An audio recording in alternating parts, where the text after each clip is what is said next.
रामकृष्ण हरी मंडळी, वारकरी संप्रदायातील नामांकित कीर्तनकारांची कीर्तन ऐकण्यासाठी आत्ताच आपल्या संतश्रेष्ठ या युट्यूब चॅनलला सबस्क्राईब करा. 228वा उत्सव आहे.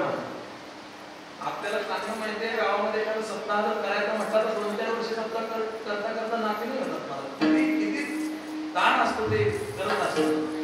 परंतु आदरणीय सद्गुरू महाराज आणि सद्गुरू बाबा म्हणत असतात की आम्ही उत्सव करत असताना स्वतःवरती काही घेतच नाही. आम्ही नाथांना प्रार्थना करतो, त्यांना विनंती करतो की तुमचा उत्सव तुम्ही करून घ्या. लक्षात ठेवा, आपलं कसं असतं, संसारात एखादं चांगलं काम झालं की मी केलं, माझ्यामुळे झालं, मी नसतो तर हे झालं नसतं, हे आपल्याकडे असतं. परंतु मी अनेक वेळा पहिले बाबांना आणि महाराजांना एखादी चुकीची गोष्ट घडली तर महाराज उघड समाजाच्या समोर आणि देवाच्या समोर माफी मागतात की आमच्याकडून झालं म्हणून. आणि एखादा भला मोठा उत्सव भव्य आणि दिव्य उत्सव साजरा व्हावा. गेल्या वर्षी आलगुडला उत्सव झाला, किती भव्यता आणि दिव्यता होती मला त्या उत्सवामध्ये. पण शेवटी उत्सव झाल्यानंतर बाबा काय बोलले, महाराज काय बोलले, किंबहुना तो म्हणजे केले धर्म कीर्तने हे सिद्धी केले, हे तर माझे निवडले ते भाई. पण आम्ही काही केलं नाही, हे नाथांनी आमच्याकडून करून घेतलं. याच्यामुळेच ही परंपरा आज लागली तेवढ्या वैभवाने आणि राज ऐश्वर्यामध्ये संपन्न होते आहे. आता खरं तर परंपरेवरती आणि शिववरती बोलायचं ठरलं तर मला 2 तासही कमी पडतील. कारण माझ्या आवडीचा विषय ज्ञानेश्वरीच्या 13व्या अध्यायामध्ये ज्ञानोबरायांनी फार गोड चिंतन केले आचार्य उपासना या पदावर. अमानित्वम अदम्यत्वम अहिंसा शांतिराजवम आचार्योपासनम शौचम स्थैर्यम आत्मविद्या. या आचार्य उपासना या पदावरती ज्ञानोबरायांनी फार गोड चिंतन केलं आहे. आणि सद्गुरुनाथांच्या विषयी जेवढं बोलावं, जे काही बोलावं ते स्तुती म्हणून आहे. आणि स्तुती आपण त्यांची काय करतो, ज्ञानोबराय बोलतात नाही का, अरे या लागी आता स्तुती सांडोनी निवांता चरणी देवीचे माथा हे ठेवले. आपण एखाद 2-4 शब्द बोलत असताना शब्द कुठे चुकतील, कुठे अर्थभेद होईल, कुठे सिद्धांत अपसिद्धांत होईल. म्हणून जास्त आपला शहाणपणा मिळवण्यापेक्षा, आपल्या मराठवाडी भाषेसमोर जास्त आपला चिपळा डोळा संपवण्यापेक्षा आपण त्यांच्या चरणावरती नतमस्तक करायला कधी चांगलं. ज्ञानोबराय सांगतात किंवा तुकोबाराय बोलतात, काय वाणो आता न पुरे हे वाणी मस्तक चरणी देवी तसे 15.5 रजतवणी तैसी स्तुतीची बोलणी उगियाची माथा ठेवीची चरणी. हे बोलले त्यांच्या चरणावरती विनम्र भावानं अभिवादन होऊया, साष्टांग प्रणिपात करूया आणि अवघ्या काही वेळामध्ये अभंगावरती कीर्तन करण्याचा प्रयत्न करूया.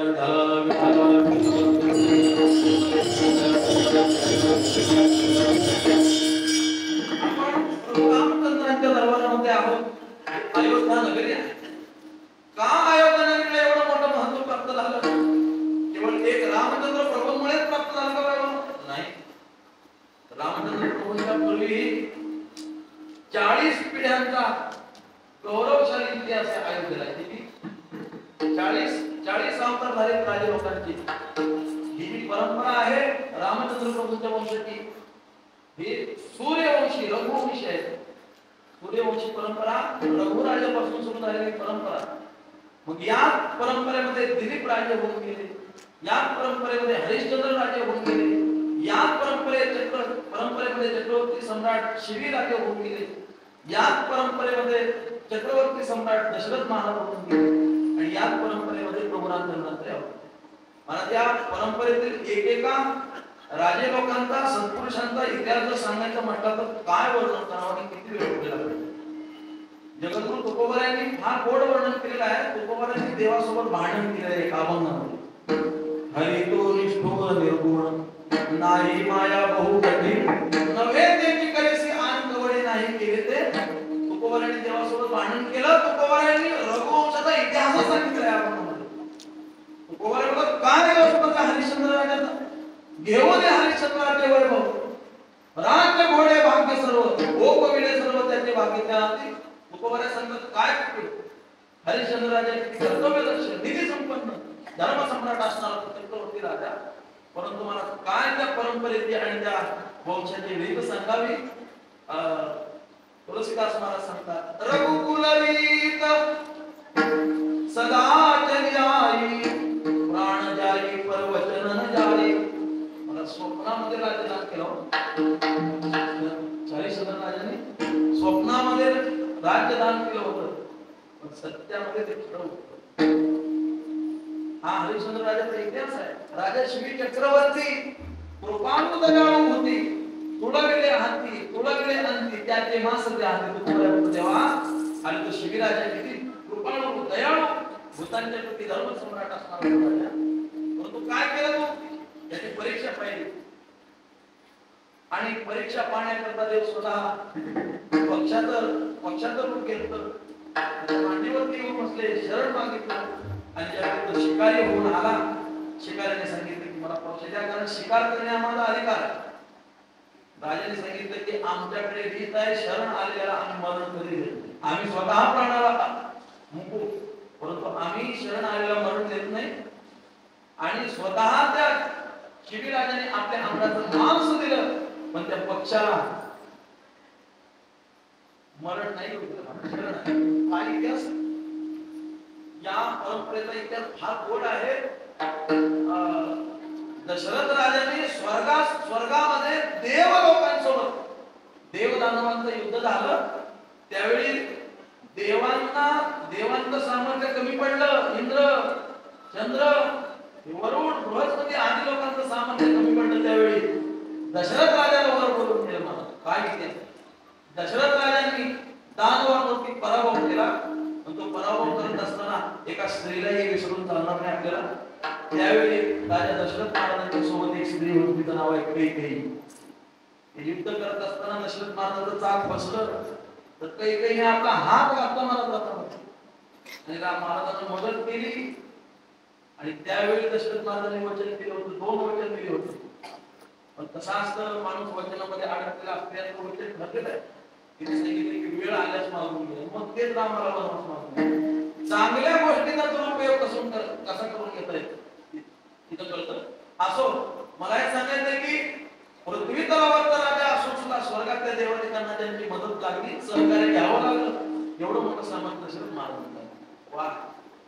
आणि अशा या परंपरेची दिव्यता, भव्यता, अलौकिकता या अयोध्या नगरीला लाभलेली आहे.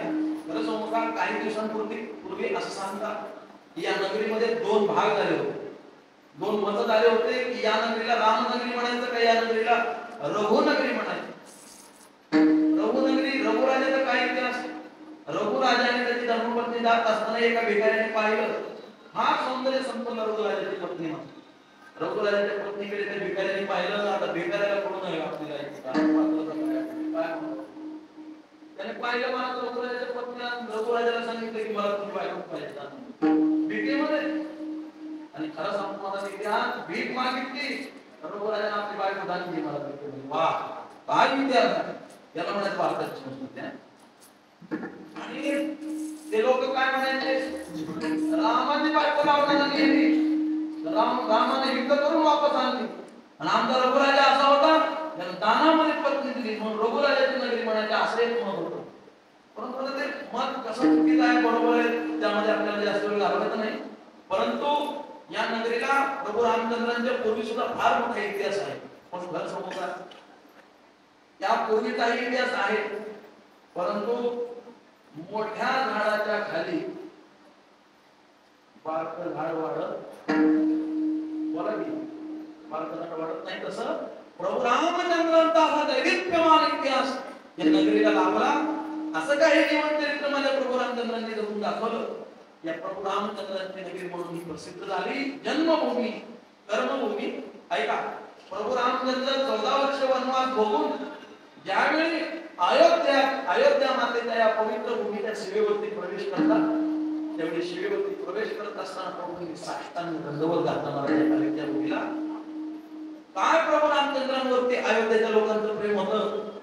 लक्षात ठेवा, प्रभू रामचंद्र 14 वर्ष वनवासाला गेले, तर 14 वर्ष चूल पेटली नाही महाराज अयोध्येमध्ये.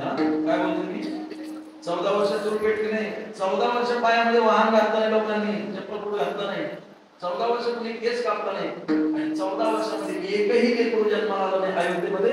एवढं प्रेम होतं मला अयोध्येतल्या लोकांचं बोलणं. आणि आपल्या दृष्टीनं अनन्यसाधारण महत्व का आहे तर श्रीमद भगवद्गीतेचं चिंतन आहे यदा यदा हि धर्मस्य ग्लानिर्भवति भारत अभ्युत्थानमधर्मस्य तदात्मानं सृजाम्यहम्. प्रभू रामचंद्रांनी आपल्या करता अवतरलेल्या ज्ञानोबाला सांगतात ऐका.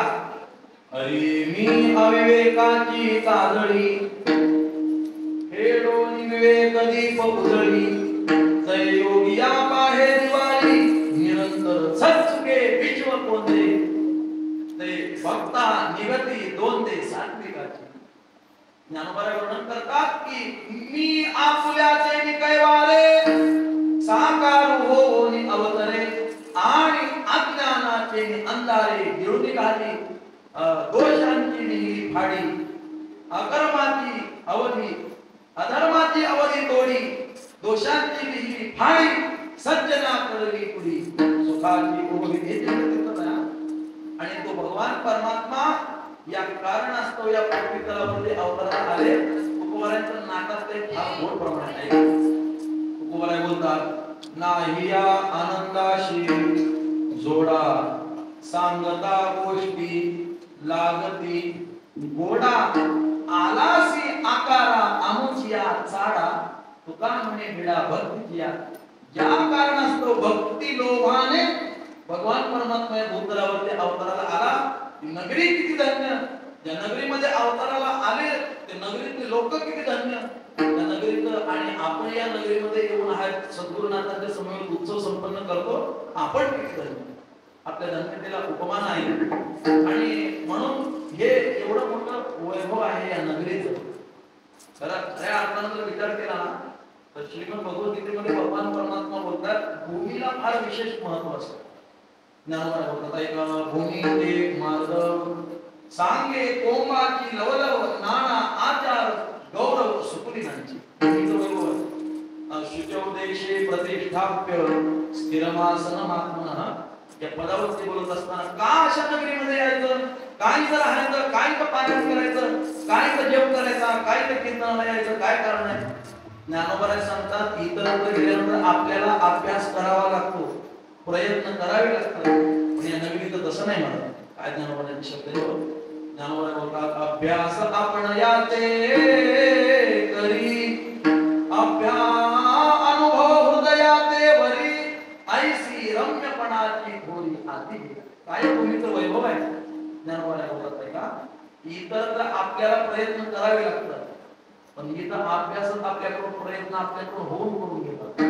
ऐसी रम्यपणाची थोडी आधी आणि अशा या प्रभू रामचंद्रांचं नाम किती गोड आणि ते रामचंद्र किती गोड यात थोडंसं चिंतन करायचंय. वेदामध्ये शास्त्रामध्ये पुराणामध्ये आणि संत वाङ्मयामध्ये प्रभू रामचंद्रांचं किती गोड वैभव सांगितले लक्षात ठेवा. आदरणीय श्री गुरु महाराज आणि आदरणीय सद्गुरू बाबा ज्यावेळी 2020-21 का लॉकडाऊन काल 21-22 ना 2 वर्ष त्यावेळी माझ्या जीवनातला सगळ्यात मोठा सुवर्ण काळ ज्यावेळी मी जवळजवळ 4 महिने औसा येथे राहिलो आणि तिथं दुसरं कोणी नव्हतं फक्त महाराज बाबा आणि मोजके 2-4 आणि त्यावेळी आदरणीय महाराजांनी आणि आदरणीय बाबांनी दररोज सायंकाळी काही संहिता द्यायच्या. दररोज विष्णू सहस्रनाम रामरक्षा स्तोत्र शिवतांडव स्तोत्र शिवमहिम्न स्तोत्र शिवपंचाक्षर स्तोत्र शिवाष्टक परत आपलं कालभैरवाष्टक अशा कित्येक तरी स्तोत्रांच्या संहिता दिल्या आणि त्यावेळी मला बाबांनी रामरक्षा स्तोत्राची संहिता एवढं गोड रामरक्षा स्तोत्र आहे आणि आदरणीय सद्गुरू महाराजांचा तर फार आवडीचा विषय रामरक्षा स्तोत्र आहे. मला काय गोड वर्णन आहे रामरक्षा स्तोत्रामध्ये. आपल्या सर्वांकरता महत्वाचा पर्याय सांगितला शास्त्रामध्ये आहे का प्रभू रामचंद्र म्हणजे काय आपल्या सर्वांच्या मागे लागलेला सगळ्यात मोठा रोग जर कोणता असेल तर त्याचं नाव भवरोग.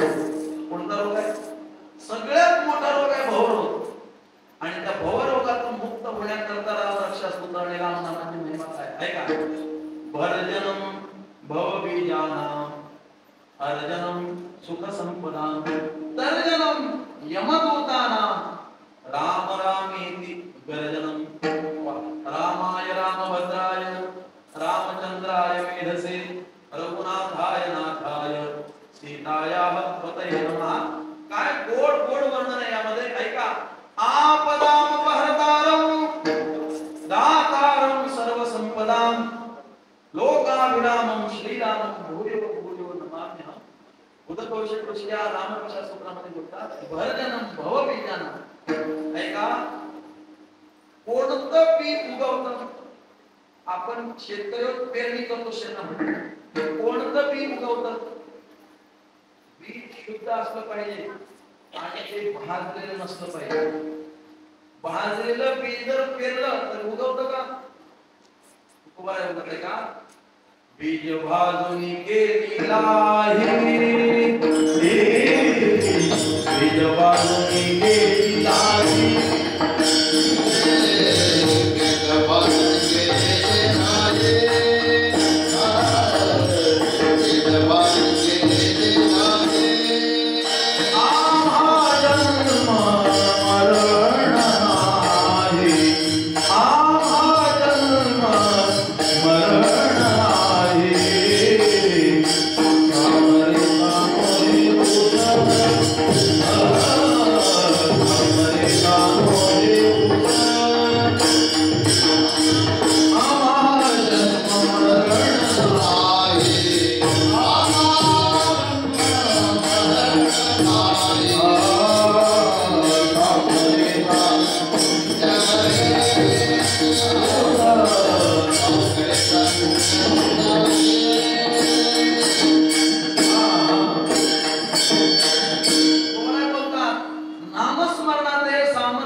बाजलेलं पीक पुन्हा उगवत नाही ना तसं नाम घेणाऱ्या महात्म्याला संसार काही करू शकत नाही. संसाराचा त्रास त्यांना नाही. मुनी मुक्त झाले भेटे गर्भवासा आम्हा विष्णुदासा अवघाते संसार केला ब्रह्म विठ्ठल स्वरूप म्हणून ज्या जगाला काळ खातो. पण आपल्या जगद्गुरु तुकोबारायांचं सामर्थ्य बघा. तुकोबारा बोलतात आम्ही माथा दिला पाय. काय कारण आहे. त्याचं एकच कारण आहे नामाचं सामर्थ्य. नामामुळे जीवन किती श्रेष्ठ होतं याचं सिद्ध होतं. गुणदोष सांगतात भरजनम भवबीजानं. भवबीज हे जन्मबीज हे भरजन म्हणजे भाजून जातं आणि काय होतं अर्जनम सुख संपदा. आपल्या जीवनामध्ये सर्व सुख संपदा प्राप्त होते. आणि तर्जनम यमदूतानां. त्या यमदूतांना आपल्याकडून तिलांजली भेटते. जसं आपण प्रयागराजला जातो आणि आपल्या वाडवडिलांच्या नावानं पिंडदान करतो तसं रामनामाचा महिमा असा आहे. यमदूतांनाच आपल्याकडून तिलांजली भेटते पिंडदान भेटतं. तर्जनम यमदूतानां. काय कारण आहे. तर कारणच आहे राम रामेति गर्जनम. वा ऐका. राम रामेति रामेति रमे रामे सहस्रनाम तत्तुल्यम. राम नाम वरानने अशी परंपरेने पुराणात एक कथा सांगतात रामनामाविषयी आहे का. रामनाम हे सर्वच मंत्राचं शास्त्राचं नामातील सार का आहे त्याकरता एक कथा सांगतात. वाल्मिकी ऋषींनी शतकोटी रामायण लिहिलं आणि या शतकोटी रामायणाकरता तिघांमध्ये वाद निर्माण झाले की आम्हाला रामायण पाहिजे. 3 वाटेकरी झाले आणि या तिघांमध्ये रामायणाचा वाटा करायचा. कोण कोण आहे ते तिघ. देव दानव आणि मानव या तिघांमध्ये वाद सुरू झाले आणि भगवान शिवशंकरांच्या समोर हा वाद गेला. त्यावेळी भगवान शंकरांनी सांगितलं भांडण करू नका योग्य वाटा करू देतो तुम्हाला. आणि 100 कोटी रामायण समोर ठेवलेलं आहे. देव दानव मानव आहेत. 100 कोटी मध्ये पहिले 3 वाटे केले. 30 कोटी किती केले बोला. 30 कोटीचे 3 वाटे केले. किती झाले. किती झाले. माझं गणित जरा कसं आहे हो बोला किती झाले. 90 कोटी झाले. राहिले किती. किती राहिले. 10 कोटी राहिले. 10 कोटी मध्ये पुन्हा 3 वाटे केले. 3 कोटी किती झाले. 9 कोटी. खाली किती राहिले. 1 कोटी. 1 कोटी मध्ये पुन्हा 3 वाटे केले. 30 लाखाचे किती झाले. 90 लाख. खाली किती राहिले. 10 लाख. 10 लाखामध्ये पुन्हा 3 वाटे केले. 3 लाखाचे किती झाले. 9 लाख. किती राहिले? 1 लाख राहिले का? 1 लाखामध्ये पुन्हा 3 वाटे केले 30 हजारांचे. किती झाले? किती झाले? 90,000. 90,000 खाली किती राहिले? कसला हातले शिल्लक? 10,000 राहिले. 10,000 पुन्हा 3 वाटे केले 3 हजारांचे. किती झाले? 9,000. राहिले किती? 1,000 राहिले का? बरं. आता जोपर्यंत भक्ती तोपर्यंत करावं लागेल. 1,000 पुन्हा 3 वाटे केले. कितीचे करावे लागते? 300. किती झाले? 900. किती राहिले? 14. 100 श्लोक राहिले. 100 श्लोकामध्ये पुन्हा 3 वाटे केले. किती करावे लागते? 30 श्लोकांचे 3 वाटे केले. 90 झाले. आता किती राहिले खाली? 10 राहिले. पुन्हा 10 मध्ये 3 वाटे केले. 3 श्लोकांचे किती झाले? 9 राहिले. किती? 1 श्लोक राहिला. तर एका श्लोकामध्ये कसे वाटे करायचे? श्लोकामध्ये छंद असतात आणि त्या छंदानुसार अक्षर असतात. आता आपली गीता 2-3 छंदामध्ये आहे. अनुष्टुप छंदामध्ये 32 अक्षर असतात. किती? काय समोर श्री गुरु महाराज बसले म्हणून खूप जाणीवपूर्वक बोलावं लागतं.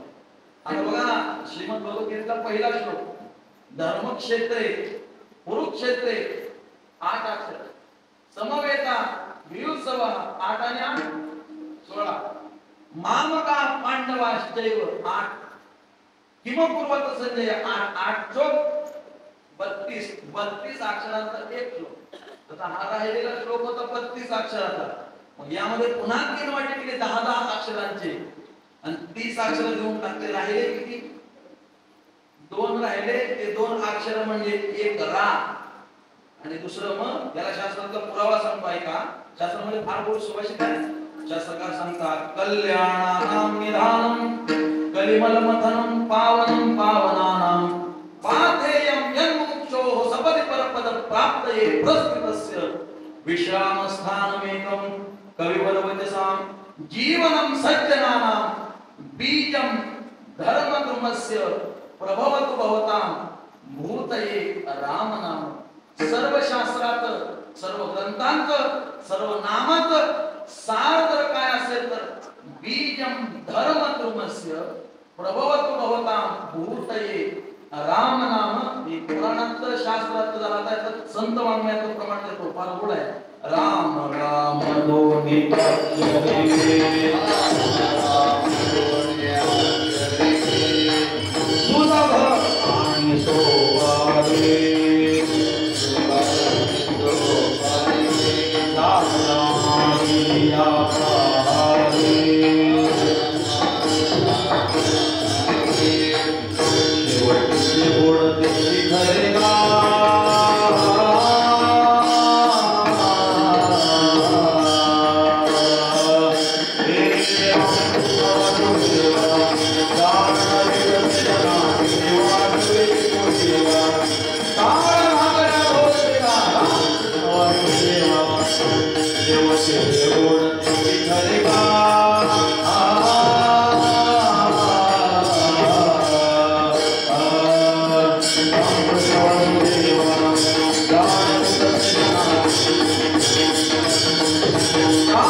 कीर्तनाच्या बाबतीमध्ये नेहमी म्हणणं असतं, कीर्तनामध्ये वासुदेवाचं एखादं तरी प्रमाण आलं पाहिजे, आंधळ्या पांगळ्याचं एखादं तरी प्रमाण आलं पाहिजे, नाटाचं एखादं तरी प्रमाण आलं पाहिजे, तर त्याला कीर्तन म्हणायचं असं महाराज म्हणतात ना. आणि हे वासुदेवाचं प्रमाण आहे. तुकोबराय बोलतात राम राम दोन्ही अक्षरे सुलभ आणि सोपारे जागा मागिली या पहारे शेवटीचे गोड. लक्षात ठेवा, हिंदू समाजावरती बऱ्याचदा असा आक्षेप घेतला जातो की हिंदू समाजातील लोक अंधश्रद्धावादी आहेत, अंधश्रद्धा बाळगतात असा आरोप आहे. परंतु आमच्या लोकांना यातलं शास्त्र काय हे कळत नसेल, पण हे शास्त्र ज्या जुन्या लोकांनी आमच्या हातात दिलं ना त्यांनी अभ्यास फार मोठा केला. आज खरं स्तुती म्हणून नाही सांगत, आम्ही प्रयागराजला गेलो आणि प्रयागराज येत असताना आणि जात असताना आमच्या गाडीमध्ये ज्या काही महिला होत्या ना ते अनेक वर्ष नाथ संगीता सप्ताहाला येतात आणि महाराजांनी संहिता प्रत्यक्ष नाही, आम्ही संहिता घेतली ती प्रत्यक्ष एक एक श्लोक उलगडून संहिता दिली आम्हाला. परंतु महाराजांमध्ये मला हे सांगायचं की सामर्थ्य काय असतं एखाद्या महात्म्यामध्ये, जे सहज प्रयत्न करून जे शक्य होत नाही ते सहज शक्य करून त्यांना महात्मा म्हणतात. संत श्रेष्ठ या YouTube चॅनलवरील नवनवीन व्हिडिओज पाहण्यासाठी चॅनलला सबस्क्राईब करायला विसरू नका. शेअर लाईक नक्की करा.